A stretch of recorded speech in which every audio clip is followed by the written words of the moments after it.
Bienvenue Infonomie, voici le Honor 6 Sense. Et aujourd'hui, je vais faire le déballage, jeter un rapide coup d'œil au téléphone lui-même, passer en revue les spécifications, la qualité de fabrication et les fonctionnalités, donner mes impressions générales et mon avis à son sujet, ainsi qu'une sorte de première impression au fur et à mesure de la découverte.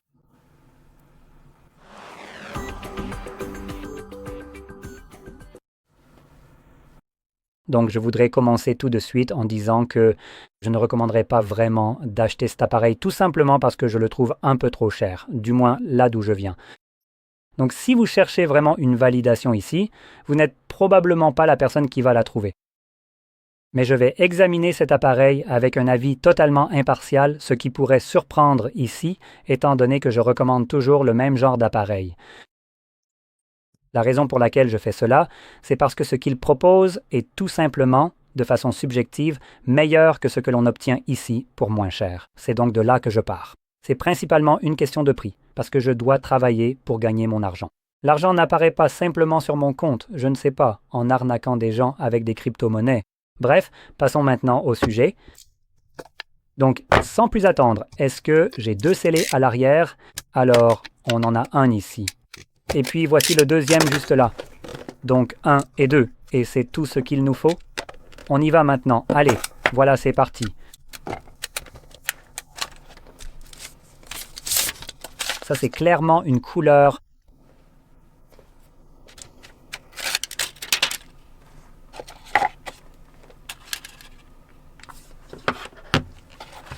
En tout cas, en dessous. Ici, on a notre. On a la caméra qui me lâche en gros. Donc, vous savez, je vais aller régler ça et je reviens tout de suite parce qu'ici, je ne peux pas avoir de belles choses.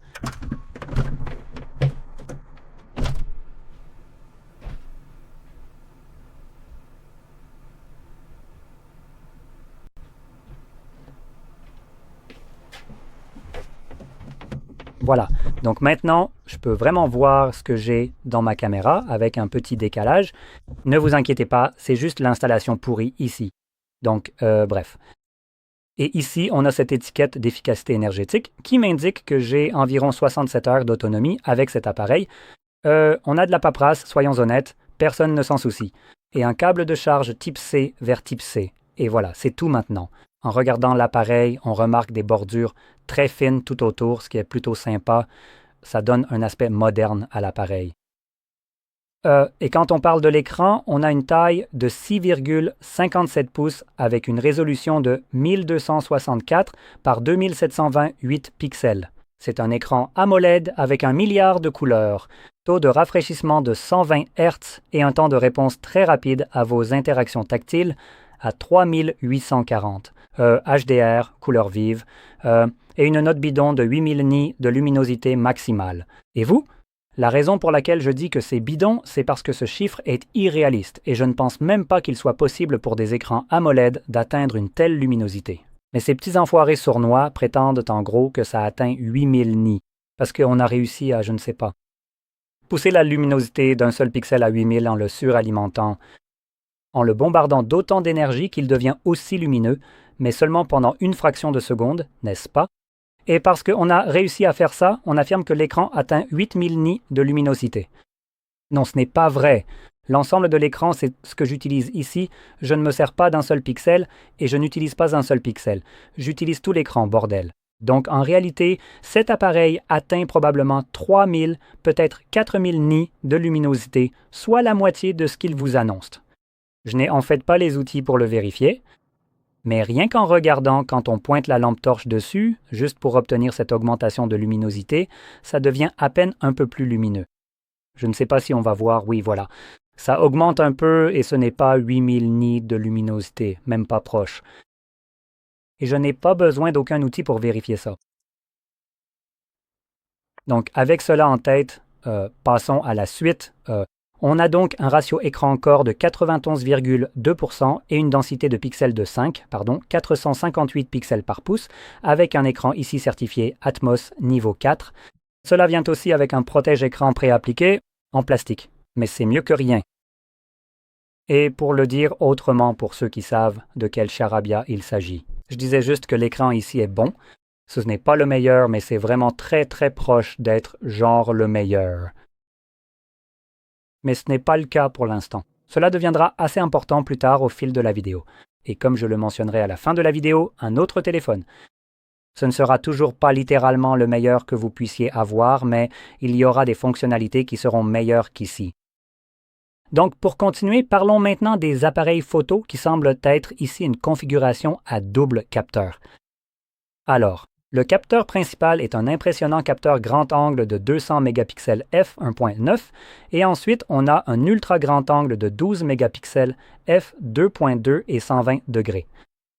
Je vais passer en revue la configuration, même si je pense déjà savoir à quoi m'attendre ici, ce qui sera probablement du 4K 60 ainsi que du 4K 30. Pour les selfies, mais nous allons voir ça dans un instant, juste pour en être sûr. J'obtiens toutes ces informations sur GSM Arena et ils ne l'ont pas mentionné ici, du moins pas pour cet appareil. Je vais vérifier ça rapidement en passant simplement par la configuration.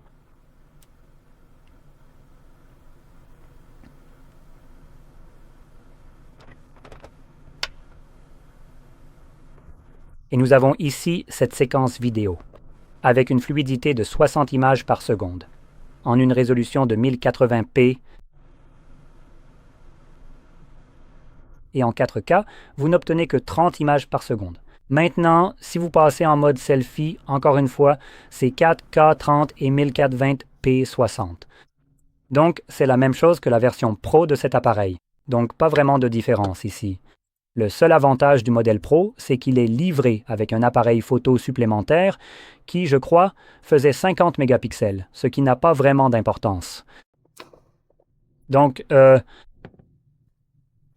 aussi le selfie ici dont j'ai parlé. Le taux de rafraîchissement, c'est un capteur selfie grand angle de 50 mégapixels.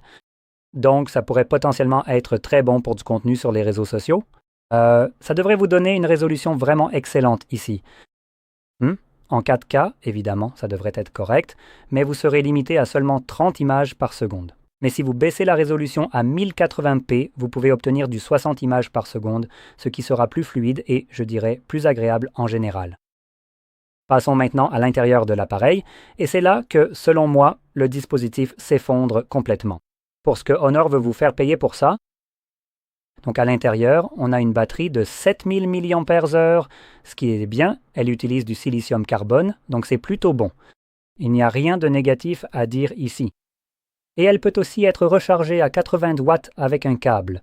Pas de recharge sans fil, ce qui est normal, vous savez, c'est essentiellement un téléphone de milieu de gamme.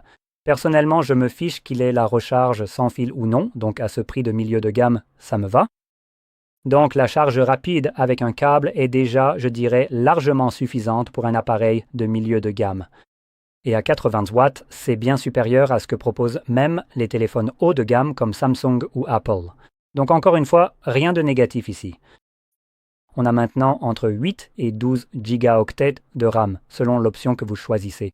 Nous avons 128 Go avec 8 Go de RAM, 256 Go avec 8 Go, 256 Go avec 12 Go, 1,5 Teraoctet avec 8 Go et 1,5 Teraoctet avec 12 Go de RAM. Donc nous avons un choix d'options assez correct, mais ce qui n'est pas une option ici, c'est d'utiliser votre propre stockage. Car l'appareil ne dispose d'aucune capacité de carte SD ici, donc vous ne pouvez pas étendre le stockage après l'achat. C'est donc un peu dommage. Et en plus de cela, il est alimenté par un Snapdragon 7 Gen 4. Alors, ce n'est pas un mauvais processeur en soi, il s'en sort plutôt bien.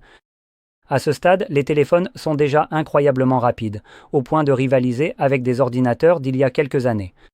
Donc si vous prenez cela en compte, que votre téléphone exécute généralement un seul processus à la fois, comme l'utilisation d'une seule application. Alors que si vous utilisiez quelque chose comme un ordinateur portable, vous faisiez probablement tourner des choses comme Spotify, des navigateurs avec des dizaines d'onglets, ouverts, probablement aussi autre chose en même temps, peut-être Steam ou d'autres applications, et votre ordinateur ne montrait même aucun signe de faiblesse. C'est exactement ce dont il s'agit ici, un téléphone qui peut déjà accomplir le même genre de tâches. Maintenant, avec le Snapdragon 7, peut-être un peu moins, mais on s'en approche vraiment, vraiment beaucoup. Donc ces téléphones, ça sont déjà incroyablement rapides. Mais lorsque vous achetez un téléphone en ce moment, c'est-à-dire en avril 2026, et que vous dépensez environ 500 dollars américains ou, pardon, euros, au moins, GSM Arena indique 550 euros. Je vais faire une vérification rapide. Nous regardons un prix de 2400 zlotys pour 8 gigaoctets de RAM et 256 de stockage. Donc, alors, voyons voir un instant. Le montant total s'élève donc à 660 dollars en incluant toutes les taxes applicables. Donc 660 dollars, taxes comprises, c'est un appareil assez cher pour des spécifications de milieu de gamme comme celle-ci. Maintenant, certains diront que la comparaison est l'ennemi du bonheur, mais en matière de technologie, comparer permet d'obtenir le meilleur rapport qualité-prix, et la concurrence fait avancer le marché. Donc on va faire ça à la fin. Mais finissons d'abord ceci. Jetons un œil à la qualité de fabrication. Alors nous avons, je crois, un dos en verre. Voyons voir est-ce qu'il est indiqué IP, résistance à l'eau, qualité de fabrication, verre à l'avant, cadre en aluminium et pas de dos. Maintenant, je ne suis pas sûr que ce soit du verre ou non, ça pourrait éventuellement être du plastique. La sensation en main est plutôt bonne, on dirait du verre au toucher. J'essaie. Marina ne précise pas de quoi il s'agit, donc je vais simplement dire que ça ressemble à du verre. Et c'est à peu près tout. Comme je l'ai mentionné, le cadre est en aluminium et cela se voit clairement. Nous avons également notre bouton d'alimentation, les boutons de volume et un bouton pour l'appareil photo juste ici sur le côté droit, ainsi que quelques antennes, dont 2 autres ici. Nous avons un microphone pour la réduction du bruit et je pense que cela pourrait éventuellement être un haut-parleur. Nous avons encore 2 antennes ici et 2 autres en bas avec uniquement notre tiroir SIM, le port de charge type C et le haut-parleur. Et c'est à peu près tout concernant cette conception. Ici, on bénéficie d'une certification IP 68 et 69K, étanche à la poussière, résistant à l'eau, supportant des jets à haute pression et immergeable jusqu'à 1,5 m pendant 30 minutes. Donc c'est certifié, ce qui est plutôt bien, je sais, c'est vraiment pas mal. Les options proposées par d'autres fabricants, spécifiquement par exemple quelque chose comme le Poco X8 Pro Max, celui-ci sera en gros au même prix que cet appareil. Donc, vous obtenez en gros un téléphone au même prix. Mais au lieu d'avoir un processeur milieu de gamme, vous obtenez un Dimensity 9500 SO de gamme avec 12 gigaoctets de RAM comme seule option, ce qui est supérieur à ce que nous avons ici. Et comme je l'ai déjà mentionné, le prix auquel je le comparais concernait la version avec 8 gigaoctets de RAM et 256 de stockage. Maintenant, c'est 256 est la capacité de base pour ce Xiaomi X8 Pro Max et il est livré avec 12 gigaoctets dès l'entrée de gamme. Et c'est la seule option, alors que celui-ci, au même prix, n'en propose que 8. Seulement 8. Ce n'est peut-être pas tout à fait exact, mais c'est clairement moins. Et actuellement, vous savez, le fait que la RAM soit si chère, dépenser la même somme pour avoir plus de RAM, c'est comme de l'or. À ce stade, je dirais que c'est vraiment une évidence maintenant. En plus, il a une batterie plus grande, à 8500 au lieu de 7000. Il dispose d'un capteur grand angle de 50 mégapixels et d'un ultra grand angle de 8 mégapixels. Mais il permet aussi de filmer en 4K60 en 1080p jusqu'à 960 images par seconde en slow motion et c'est pareil pour la caméra selfie, 1080p60 uniquement. Donc, en termes d'appareil photo, il se peut qu'il ne soit pas meilleur. Je dirais qu'il est équivalent, honnêtement, mais là où il se démarque, c'est par exemple l'écran qui propose 68 milliards de couleurs au lieu d'une seule. Donc on a seulement 68 fois plus de couleurs. Et on a la certification Dolby Vision. Celui-ci ne l'a pas, et une luminosité réelle de 3500 nits. C'est une luminosité réelle, pas une valeur inventée comme sur ce téléphone. Donc ici, vous bénéficiez d'avantages supplémentaires en termes de certification Dolby Vision. Au moins, c'est une caractéristique qui se démarque vraiment. Donc, si vous regardez des séries sur Netflix ou quelque chose comme ça, et que la série ou le film est compatible ou a été enregistré, en utilisant Dolby Vision, vous pouvez en profiter. Et si vous ne savez pas ce que c'est en gros comme un HDR, mais différent. C'est une technologie propriétaire de Dolby, donc l'image est un peu différente, avec une touche particulière, et peut-être que vous préférez ça. Eh bien, à ce moment-là, votre téléphone pourra évidemment l'afficher, donc c'est super. Donc, comme je l'ai mentionné, la plus grande différence ici, c'est que vous obtenez un processeur haut de gamme, le Dimensity 9500S, qui sera bien plus rapide que n'importe quoi d'autre ici, avec une batterie plus grande qui peut être rechargée plus rapidement, et un écran qui est, disons, un peu meilleur. Donc, c'est un peu là où je veux en venir, vous savez, la comparaison, c'est ce qui fait avancer le marché.